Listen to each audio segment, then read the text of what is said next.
السلام عليكم ورحمة الله وبركاته. aad iyo aad baan idin salaamay meel kasta aad joogtaan. Waxaan idinku soo dhawaada barnaamijkeena hore socodka nolosha. Waxaan soo jeedin doonaa anigoo ah Madarxiis.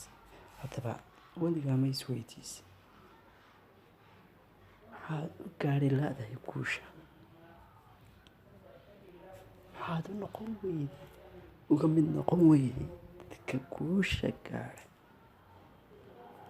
haddaba haddii aad doonaysid in aad guul gaadhid, inaad nolosha meel sare ka gaadhid, waxaan ku leeyahay ku xidhnaaw, mar walba ku xidhnaaw, ku samee subscribe channelkeena haddii aad u diyaar tahay inaad gaadho guul.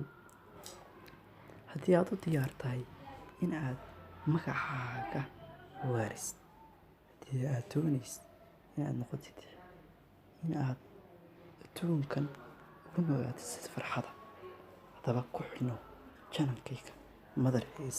waxaan ku ballan qaadayaa inaad ka heli doontid barnaamijyo qiimo leh oo mahadsantahay.